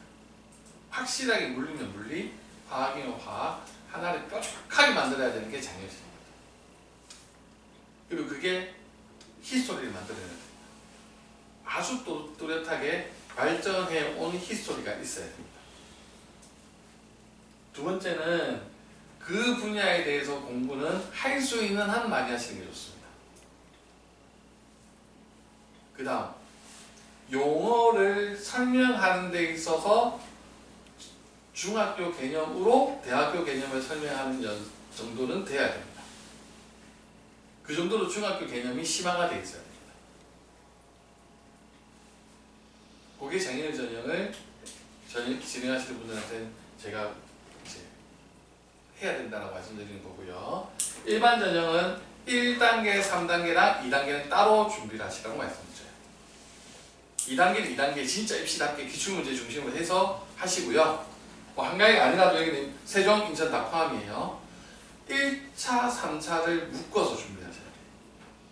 우리 애가 물리로 특화시킬 거냐, 아니면 수학으로 특화시킬 거냐, 천문으로 특화시킬 거냐, 그걸 먼저 정하셔야 돼요. 그래서 늘 말씀드리는데 영재학교 우리 아이가 꼭 가고 싶다고 하면 오늘 자기소개서를 제발 쓰세요. 하루라도 늦어지면 안 좋아요. 무조건 지금이. 아니 우리 원서 쓰기도 않을 건데 아직도 아니 지금 써야 돼요. 그래야지 이 아이가 어느 쪽으로 지금 특화시킬 건지를 정할 수 있어요. 현실적으로 생각해보면 3학년 1학기 때 자기소개서 그때 써가지고 컨설팅을 받았다고 가정해 보자고요. 아 그래서 얘가 물리로 특화를 하는 게 좋겠네. 그래 너 물리 연구원 뭐가 있는데 물리는 화학만 있는데요. 아 그래 그러면 우리 화학이라고 쓰면 안 될까? 화학 놓고 이렇게 자기소개서 썼는데 자 화학 썼는데 저 화학 공부 안 했는데요. 화학 잘 못하는데요. 이러면 이게 안 맞아들어요. 아이들하고 공부할 때는 제가 이렇게는 이야기 안 합니다만 어머니들하고 설명할 때는 이렇게 말씀드려요. 입시는 제가 설명드릴 때는 어쨌든 확률을 높은 쪽으로 우리 아이들을 보낼 수밖에 없어요. 입시니까. 이상적인 그런 거 있잖아요. 막 여기 가면 교육적으로 좋고 뭐가 좋고 우리 아이 적성에 맞고 그렇게 아주 좋은 이야기를 하다가도 원서 쓰는 순간이 되면 확률 높은 쪽으로 갈 수밖에 없어요. 솔직하게. 그러면 그 확률을 높이는 방법이 뭐냐면 그 학교에 맞는 준비를 좀 하는 학생들이 아무래도 유리할 수밖에 없단 말이에요. 그걸 3학년 때 원서 쓰면서부터는 너무 힘들어요. 아이한테 확률 맞는 쪽을 찾아주는 것은 가능할 수 있는데 정말 가고 싶은 학교에 맞춰서 그때부터 뭔가를 만들어내는 건 정말 힘들어요. 두 번째는 학교가 정해져 있으면 해야 되는 양이 뚜렷해지면 공부해야 되는 학습량 자체가 현저하게 줄어듭니다. 솔직하게 한번 생각해 보세요. 인천 영재를 보내겠다는 게 확실하게 정해졌어요. KMO 하실 거예요? KMO 다 빼도 됩니다. 제일 중요한 거 선행하셔야 됩니다. 인천 영재, 세종 영재, 공이 들어가서 제일 힘든 거 수학 진도가 너무 빠르답니다. 왜냐하면 여전히 과거 커리큘럼이기 때문에 수학 진도가 좀 빨라요. 그러면서 뭐 해야 되냐면 R&D를 해야 돼요. 그러니까 바빠요 애들이. 그러니까 그때 수학 진도가 발목을 잡아요. 한강이는 어떠냐? 똑같습니다. 한강이도 수학 진도가 발목 잡습니다. 왜냐하면 물리 생각보다 애들 잘합니다. 왜냐하면 실라버스가 이렇게 나와 있어요. 물리 문제를 푸는데 미적분 쓰면 빵점 찾아야겠다. 미적분 쓰지 말라는 거야. 배운 대로 하면 돼. 그럼 수업 착실하게 듣고 퀴즈 착실하게 풀고 과제 충실하게 내고 중간기말 80점 이상만 맞으면 패스가 나와요. 할만해요. 그리고 한 학기밖에 안 해요. 물리도. 수학은 2학기를 해요. 2학기 동안에 우리 기준으로 따지고 어디까지 끝나냐면 고등학교 수학이 다 끝나요. 가능하면 확동까지 다 하세요. 할 수 있는 데까지 진도 나가시는 데 쭉 나가시는 게 도움이 돼요. 그게 합격하고 나서 되게 중요해요. 그럼 2차 대비는 어디까지 해야 되냐 보셨잖아요. 공수, 심화, 그까지. 그리고 2차 대비 돼요. 문제는 수학 정보를 썼다? 수학 많이 해야 되겠죠. 수학 정보를 안 썼다 하더라도 합격을 했다? 네. 수학이 발목 잡을 수 있어요. 가서. 그래서 수학 진도는 꾸준히 하면서, 그래서 K모를 주 5일 중에 나흘에 K모 준비하다가 명작교 떨어진 친구들이 그제서 선행 공부 시작한다고 가서 난리를 치는 경우 많잖아요. 물론 걔네들 잘 따라가요. 왜냐면 K모가 더 어려운 걸 했으니까. 뭐 선행하는 거 시간만 드리고 오면 다 따라잡을 수 있는데, 인천영재, 세종영재, 한과형을 준비하는데 K모를 그렇게 주 나흘씩 공부할 이유는 솔직히 저는 진짜 없다고 봅니다. 모 학원에서 K모만 공부하면 영재학교 간다고 K모 전국대회까지 무조건 하라고 하는 학원도 있습니다. 그분의 방법이 옳은지를 잘 모르겠습니다만은 그렇게 설명하시는 분도 계십니다. 적어도 저는 반대입니다. 입시는 입시다워야 되거든요. 공무원 시험을 치르기 위해서 제일 먼저 해야 되는 거는 공무원 입시 기출문제. 기출문제 보고 나서 아 이렇게 공부하면 되겠구나 하고 그 입시 기출문제에 맞는 교재들을 가져와서 공부를 해야 되는 거거든요. 그렇잖아요? 그게 만약에 고등학교 역사가 도움이 되면 고등학교 역사 책이라도 가져와서 공부하는 게 맞는 거란 말이에요. 그래서 한과형이든 인천이든 학생이 목표라는 학교가 생기면 거의 기출문제부터 보시는 거예요. 그 기출문제를 잘 풀 수 있는 커리큘럼 잡아서 2차를 대비하는 게 맞아요. 나머지 1차, 3차는 다른 아이들에 비해서 한 분야에서 탁월하게 만들어놔요. 모든 분야가 아니고 반드시 한 분야가 돼요. 왜 모든 분야가 안 되냐? 현실적으로 어렵고요. 두 번째는 모든 분야가 다 잘한다고 자기소개를 썼을 때 이런 사람은 무슨 생각을 할지를 생각해 보시면, 그래서 확실하게 하나가 뛰어난 상태에서 나머지가 잘하는 게 중요한 거지, 뛰어난 분야가 없는 상태에서 고만고만하게 잘하는 것들은 저희 때는 도움이 됐는데요. 지금은 입시제도가 그렇지가 않아요. 그거를 이제 가지고 대비 준비를 하시는 게 도움이 될 거라고 봅니다. 여기까지 하고요.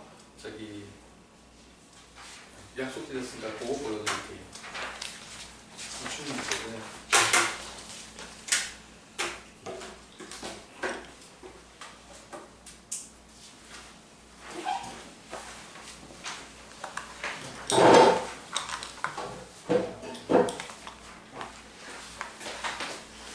원하시면 저희 원장님께 말씀드리면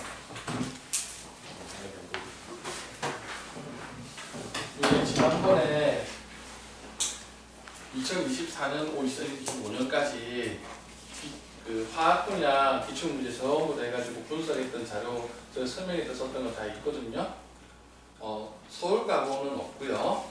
공동출제 영역하고 그 다음에 한과형에서 나온 모든 과학 문제들 정리를 다 한 거예요. 요거 학원에 저희 원장님한테 있으니까 보여달라고 하시면 보실 수 있을 거예요.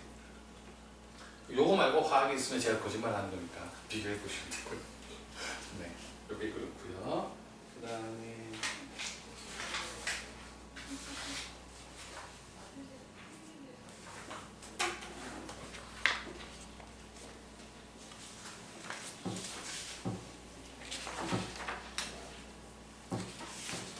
2014년도 그거는 기출문제입니다. 10년 전이죠. 타이탄의 도선 대기 이렇게 돼 있다. 이렇게 돼 있다. 비슷하죠. 올해 나온 거 비슷해요. 그래가지고 거기서 온도가 얼마로 알려져 있다. 높이 있다는 기온이 비슷하죠. 그래가지고 이거 가지고 이제 자료에서 하는 문제가 나왔더랬습니다.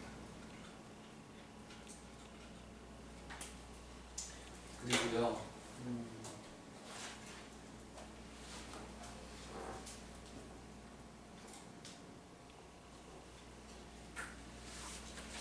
편집 안 되고 보여드릴게요.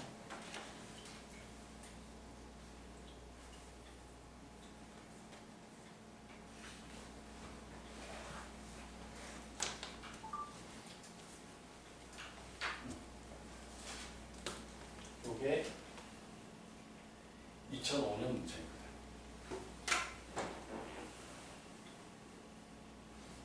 장인선생님이 물어본 거 그대로입니다. 그래서 이거 뽑기가 풀고 갔기 때문에 그 문제 다 못했으면 욕 돼지게 먹었을 거예요. 요거 있고요. 그 다음에 올해 초전도체하고 똑같은 문제입니다. 초전도체만 없는 겁니다. 요게 그 오음의 법칙을 따르지 않는 문제입니다. 왜 안 따르냐면 이것도 중등 교과에 나옵니다. 금속이 온도가 올라가면 비저항이 바뀌기 때문에 저항이 바뀐다 라고 배워요. 근데 모든 문제에서는 꼬마 전구가 저항이 안 바뀐다고 나와 있습니다. 말이 안 됩니다. 꼬마 전구가 불이 들어오는 이유가 필라멘트가 뜨거워져서 불이 들어오는 거거든요. 그럼 뜨거워지면 뜨거워질수록 저항이 바뀌겠죠? 네, 그 문제입니다. 그래서 여기 보면 저항이 안 맞습니다. 계산은. 그래서 아이들한테 그 이야기가 오음의 법칙이 틀린 게 아니고 저항이 일정한 금속이 어딨냐. 꼬마 전구 불 들어오는 원리가 뭐냐 설명해봐. 설명하고 나면 저항이 절대로 일정할 수가 없네요. 그래. 근데 널 어떻게 배우니 학교에서 저항이 일정하게 배워요. 그럼 의심해봐야지. 근데 너 의심 안 하잖아. 근데 한과에 그런 의심하는 친구들 뽑는 거야. 이렇게 이야기들. 못됐습니다. 그래서 보면은 이게 2005년도거든요. 2005년도, 2014년도, 2024년도, 그리고 올해 거 보시면 문제의 난이도가 안 달라져요. 이 사람들은 데이터가 쌓여 있어요. 이 정도 문제를 냈을 때 어떻게 답을 쓰는 애가 와서 공부 잘하더라. 그 데이터가 있기 때문에 계속 이런 문제를 내는 거예요. 그래서 정해져 있어요. 한과형은 그냥 문제만 보고 뭐 유형별로 모의고사 내시는 분들 입장에서는 한과형 대비가 안 된다 이렇게 이야기하겠지만 사실 한과형은 대비하기가 명확한 기준을 가지고 있습니다. 제가 아이들한테 이야기하기는 이렇게 이야기해요. 배운 것에 대해서 의심 한 번은 해봐라. 진짜 그게 그렇겠니? 그럼 애들이 에이 맞겠죠. 논문 찾아봐. 찾아보면 아니네요. 아닌데 왜 그렇게 가르쳐요? 너네 반 생각해봐봐. 안 그래도 과학 어렵다고 하는데 이런 식으로 가르치면 애들이 과학 공부하겠니? 안 하죠. 그러니까 쉽게 가르치는 거야. 너희들은 과학자가 되고 싶어 하잖아. 그럼 어떻게 해야 돼? 학교에서 배운 것도 뭐 해볼 수 있어야 돼? 의심해 볼 수 있어야 돼. 그래서 진짜 배운 게 어디까지 맞고 어디까지 틀리다는 걸 설명할 수 있어야 돼. 거기서부터 저희가 수업이 시작하거든요. 능체학교 대비는, 한과형 대비는 그렇게 하시면 돼요. 여기까지 제가 준비한 거고요. 나머지 시간표하고는 따로 받으셨죠. 그 학원에서 진행하고요. 죄송하지만 제가 주중 수업이 잘 안 돼요. 그래서 주중에는 교과 수업을 할 수 있는 선생님들이 따로 계실 거예요. 그래서 2차 대비는 아까 15개월 보여드릴 때 있잖아요. 그거는 일주일에 3시간짜리 수업 한 번 하는 조건. 그게 안 믿으세요. 아니 다른 데 일주일에 5일씩 오라고 하는데 그거 가지고 됩니다. 정확하게 대비되게 되어 있습니다. 대신에 자기소개서 물리라고 쓴 친구는 죄송하지만 주중에 물리 공부를 하셔야 돼요. 그 다음에 수학은 진도 나가는 거를 정확하게 메인 잡아가지고 진행하셔야 돼요. 자, 수학 진도를 하실 때 핵심은 1-1이 선행이 끝났다라고 했을 때 2학년 1학기 선행하기 전에 반드시 1학년 1학기 심화책을 끝내실 거예요. 이유는 그거예요. 1학년 1학기 심화 교재를 2학년 1학기 선행을 하고 나면 쉬워집니다. 그래서 1학년 1학기 심화를 잘 풉니다. 우리의 실력이 늘었구나. 아니요. 1학년 1학기에 배운 것만 가지고 1학년 1학기 심화 문제를 풀어야 돼요. 다른 개념을 끌어들이지 않고 배운 개념만 가지고 심화 문제를 푸는 연습을 해야 돼요. 그러니까 시간이 많이 걸려요. 그렇게 안 하면 끊임없이 선행을 해가지고 문제 푸는 능력을 길러야 되는데 보시면 알겠지만 한과형은 그렇게 선행을 해가지고 문제를 풀면 한 발이 빠지게 만들어요. 수학은 더 심해요 사실은. 한 문제에 보통 3개에서 4개 단원이 섞여 있거든요. 보통. 그렇기 때문에 어려운 아까 도형 문제 보셨잖아요. 그 안에 도형도 있고 수열도 있고 그다음에 규칙 찾기도 있고 그다음에 피타고라스도 있고 다 들어가요. 그게 다 들어가는데 아이들은 그런 유형 문제만 풀어가지고는 해결이 안 되는 거거든요. 그래서 반드시 1학년 1학기 심화, 물론 1학년 2학기까지 큰 상관없어요. 왜냐하면 단원이 안 겹치니까 보통 수학이. 제가 예를 들어 드리는 게 보통 대수 파트인데 대수 파트가 1학년 1학기 나오고 2학년 1학기 나오고 3학년 1학기 나온단 말이에요. 그래서 모 학원에서 그렇게 해요. 1학년 1학기 끝나고 2학년 1학기 끝나고 1학년 1학기 심화하고. 그러면 연기학교 가기 어려우십니다. 그 순서만 지키면 차근차근, 그러니까 시간 조금 걸려요. 다른 커리큘럼에 비해서 연기학교 커리는. 하지만 요 순서대로 공수도 마찬가지. 공수 끝나고 나서 공수 심화까지 끝나고 수원 시작합니다.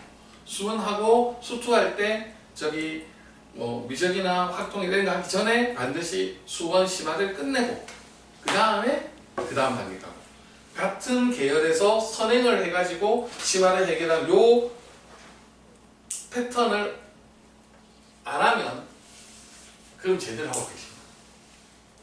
수학은 요것만 지키십니다. 그럼 나중에 기출문제만 풀면 되는데 기출문제 푸는데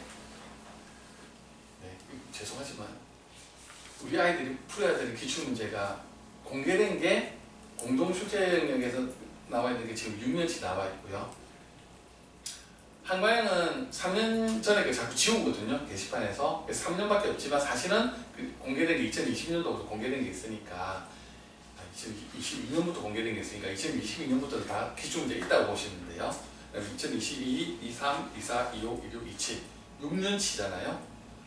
애들이 시험장에서 푸는데 3시간 걸린다고 했잖아요. 지금 이걸 다 풀어보는데 처음 하면 좀 많이 걸릴 거니까 퉁치고 2배로 하죠. 그러면 6년치니까 3시간씩 수업하면 주 2회 수업해가지고 6주가 걸리는 거잖아요. 공동출제 영역 문제 있잖아요. 거기도 6주 6년치. 그러면 서울 가거나 경기 가고 기출문제도 풀어보면 도움이 될 거니까 수학 같은 경우는 기출문제를 푼다고 가정했을 때 또 6년치. 그러면 6, 4, 24, 24주가 걸려요. 3시간짜리 기출문제만 푸는데 아무것도 안 하고.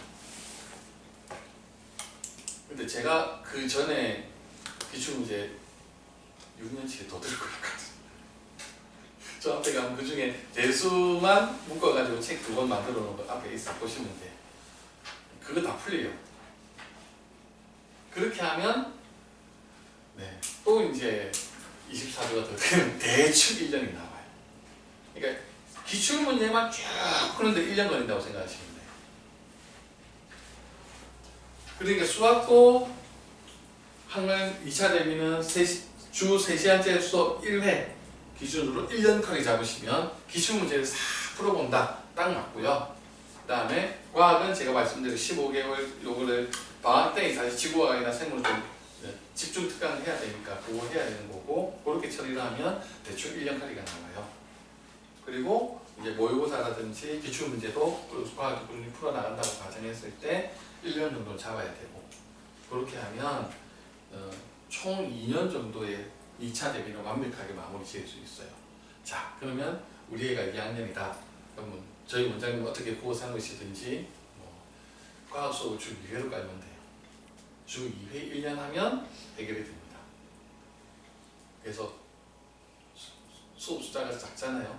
그래서 늘 의심을 받습니다. 저 사기꾼 아니야? 그렇게 하시거든요. 근데 2차 대비는 이렇게 하시면 돼요. 과하게 하셔도 좋습니다. 돈 무조건 됩니다. 다만 그게 필수가 아니라는 거예요. 그래서 문화생지 원투를 다 하고 2차 대비, 2차 시험 친다라고 하는 거는 아주 좋은 이상적인 거 맞습니다. 하면 됩니다. 다만 필수는 아닙니다. 필수는 요 정도까지 하면 돼요. 그래서 어머니들이 여기에서 이제 이런 생각을 해요. 그럼 저 필수하고 나머지들 문화생지 원투를 다 시키면 애가 실력이 늘겠지. 시간이 그렇게 많지 않습니다. 그리고 그때 1차, 3차 대비를 하려고 하면 그 중에서 한두 과목으로 집중할 수밖에 없어요. 그 집중된 거를 얼마나 샤프하게 뽑아내느냐가 되게 중요하죠. 그걸 해내면 최소 면접까지 가셔야 될까요? 그리고 작년에 조금 제가 주춤했는데 재작년까지는 저랑 공부해서 면접 가서 떨어진 친구가 한 명도 없었어요. 그렇게 공부시켜서.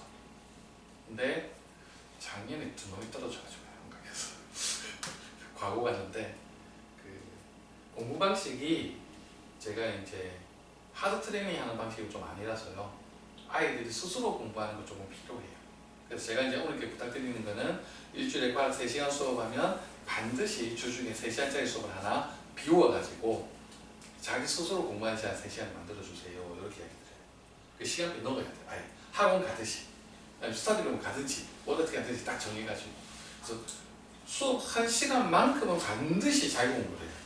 그거 없이 가면은 수업만 듣다가 흘러가면 보시면 알겠지만 자기가 생각하는 능력이 안 생기기 때문에 문제가 생겨요. 근데 그거는 어쩔 수 없이 어머니, 아이, 뭐 조건은 이거죠. 아이가 영장교 죽으러 가고 싶어 한다. 오케이. 이게 있어야 되고. 두 번째, 자기 혼자서 공부하는 시간이 확보돼야 된다. 근데 이걸 보통 다른 학원에서 밤 10시까지 학원에 잡아놓잖아요. 그거 아니고요. 진짜 자기 혼자 골방에 들어가서 자기 혼자 3시간을 공부해야 돼요. 자기가 하고 싶은 주에 딱 잡고. 그 시간이 1년이면 충분히 나와요. 근데 그 시간 어머니들이 확보를 잘 안 해주세요. 학원에 돌리시. 학원 시간표가 막하게 들어가잖아요. 그럼 그 시간이 안 나와요. 그게 굉장히 중요해요. 물론 이제 밤잠 없는 올빼미들이 있어요. 맨날 새벽 2시부터 하는 놈들이 있긴 한데 그건 정말 올빼미들의 이야기고요. 정상적인 아이들은 그렇게 못하잖아요. 그러니까 시간표 자체를 그렇게 만들어주셔야 돼요. 제가 여기까지 하고요. 개별적으로 질문하실 게 있으면 제가 계속 있을 거니까 질문 한번 보내주시면 되고 저희 원장님 감사합니다.